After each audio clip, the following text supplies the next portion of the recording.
प्रश्न यह है कि सनातन धर्म में यदि पुनर्जन्म मानते हैं तो प्रथम जन्म कौन सा था? क्योंकि पुनर्जन्म मानते हैं, यदि पुनर्जन्म है तो प्रथम भी कोई जन्म होगा, ऐसा कोई जन्म होगा जो सबसे पहला हो।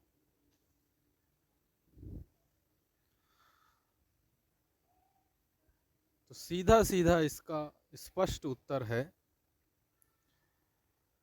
कि सनातन धर्म में प्रवाह से अनादि मानते हैं। अनादि जिसका आदि नहीं है।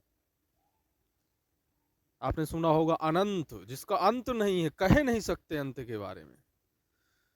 वैज्ञानिक बहुत खोज कर रहे हैं, अभी तक उन्होंने खोज नहीं पाया है कि इस ब्रह्मांड का अंत क्या है।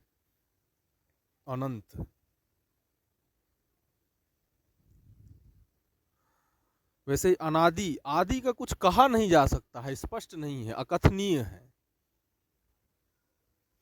देखिए, ये सारी फिलॉसफी जितनी भी है, जो अभी अभी हमने कहा भी कि सनातन धर्म के अनुसार प्रवाह से अनादि मानते हैं, अर्थात कुछ कहा नहीं जा सकता है, बस है, क्या है ये नहीं कहा जा सकता। तो मानवीय मस्तिष्क जितना सोच सकता है, समझ सकता है, कह सकता है, उतना ही कहेगा। बहुत सी कुछ ऐसी चीजें हैं जिनके बारे में कुछ नहीं कहा जा सकता।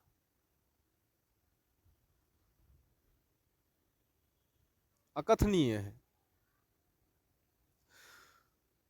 तो इस पृथ्वी में जितने भी दर्शन हैं, चाहे वो सनातनी दर्शन हो, चाहे मुसलमानों का हो या ईसाइयों का हो, सभी दर्शन अपनी अलग अलग बात बोलते हैं। अपने अलग अलग दुकानों की अलग अलग चीजें दिखाते हैं, और उनके अनुसार उनका ठीक भी है, उनका माध्यम ठीक भी है, क्योंकि सारी चीजें चित्त के परिष्कार के लिए हैं। जैसे मुसलमान मानते हैं कि ये जो आदमी है, आदमी मतलब आदम की औलाद, क्योंकि आदम और हव्वा ही उनके धर्म में सबसे पहले हुए, जैसे अपने यहाँ मनु और शत्रुपा हुए। तो ये जो आदमी है बस एक ही बार पैदा होता है, और एक ही बार में यह निश्चित होता है कि ये दोजख जाएगा या जन्नत। कयामत की रात में सबके लिए फरमान होगा, सबका हिसाब किया जाएगा। जिसके अच्छे कर्म होंगे उसको जन्नत, जिसके बुरे कर्म होंगे उसको दोजख, सर्वदा के लिए।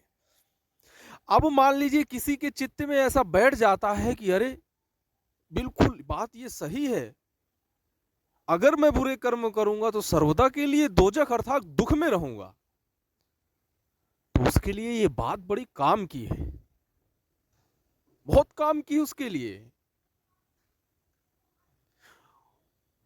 अनजाने में भी वो कोई बुरा कर्म नहीं करेगा, क्योंकि कौन सर्वदा दुख में रहना चाहेगा। तो देखिए, ये दार्शनिक चिंतन कार्य किया चित्त में या नहीं, चित्त का परिष्कार उसने किया कि नहीं। अगर किसी के मनोमस्तिष्क में बैठ जाए, किसी धार्मिक उस धर्म को मानने वाले व्यक्ति के मस्तिष्क में, तो उसके लिए बड़े काम की बात है। उसी तरह से हम यहां पुनर्जन्म मानते हैं, तो पुनर्जन्म तो समझ में आता है। मुसलमान, ईसाइयों इत्यादि में पुनर्जन्म नहीं मानते हैं, लेकिन सनातन धर्म में पुनर्जन्म मानते हैं। तो पुनर्जन्म तो समझ में आता है। पुनर्जन्म ऐसे कि जैसे मैंने आपको संदेश भेजा व्हाट्सएप के माध्यम से, तो संदेश जो मैंने भेजा वो आपके फोन से अभिव्यक्त हो रहा है, लेकिन जो संदेश गया वो कहीं से तो गया, कोई तो स्वरूप था उसका, कोई तो रूप था, बस दिखा नहीं हमें, यही एक भेद है। तो अपने सूक्ष्म स्वरूप से गया जिसे हम नहीं जानते हैं, लेकिन वो अभिव्यक्त हो रहा है स्थूल स्वरूप से, जिसका नाम है मोबाइल। तो सूक्ष्म शरीर, सूक्ष्म स्वरूप अपने स्थूल स्वरूप से जाके अभिव्यक्त होता है कि मैं ऐसा हूं। वो वास्तव में है, लेकिन वो कैसा है तब तक नहीं कह सकते हैं जब तक कि वो अपने स्थूल शरीर से अभिव्यक्त ना हो। वास्तव में जो हमने संदेश भेजा आपको वो तब तक नहीं पता चलेगा कैसा है जब तक वो आपके स्थूल शरीर अर्थात मोबाइल पे आकर के अभिव्यक्त नहीं हो जाता है, अपने सूक्ष्म शरीर को अभिव्यक्त नहीं करता है। वैसे ही सूक्ष्म शरीर होता है, ये स्थूल शरीर है जो हम लोगों का है, तो सूक्ष्म शरीर जो है उसमें सारा संचय होता है स्मृतियों का, वासनाओं का, कामनाओं का, संस्कारों का। और वह सूक्ष्म शरीर स्थूल शरीर में प्रवेश करता है एक निश्चित समय में। जैसे कि एक निश्चित समय में भेजा गया एक संदेश एक निश्चित समय में प्राप्त होता है। तो पुनर्जन्म तो थोड़ा समझ में आता है, लेकिन प्रथम जन्म की कोई अवधारणा नहीं है। आप जिसकी दुकान में जाओगे सब अपने दुकान का माल बताएगा आपको, कोई स्पष्टता नहीं है।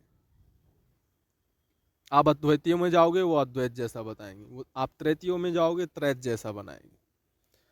सब लोग अलग अलग अलग अलग बताएंगे, सब ने अपनी एक एक धारणाएं बनाई हुई हैं कि चलो ऐसे मान लेते हैं।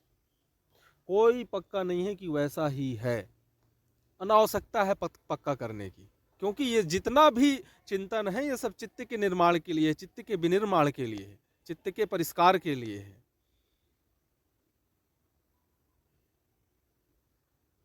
कोई अति आवश्यक प्रश्न यह नहीं है। अति आवश्यक प्रश्न यह है कि चित्त को कैसे अपने अनुसार चला लिया जाए। तो अपने अनुसार चलाने के लिए सब लोगों ने इस प्रश्न के उत्तर खोज रखे हैं, तमाम तरह के।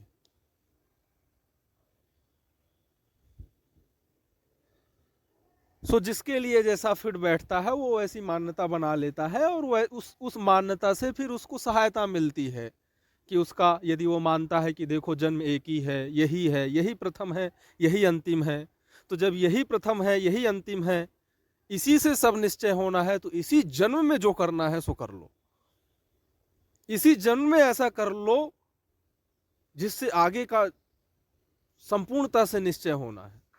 और जिसकी मान्यता यह है कि अभी पुनर्जन्म होगा, तो इस जन्म में धैर्य नहीं खोता है कि चलो मैं जो करना चाहता हूं वो इस जन्म में नहीं कर पाया हूं तो अगले जन्म में कर लूंगा।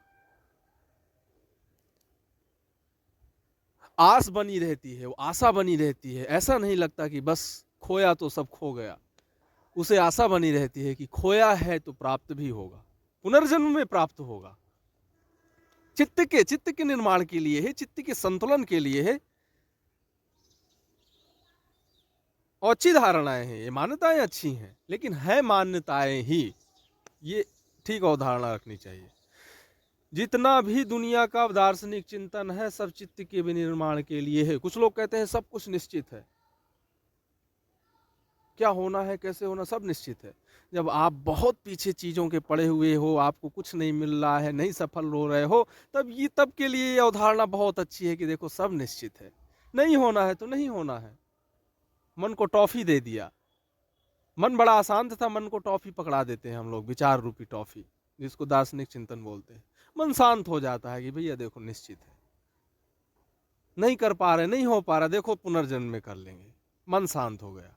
सब शांति के उपाय हैं, और जितने हैं उससे भी ज्यादा खोजे जा सकते हैं, और चित्त की शांति के लिए ही खोजे गए हैं।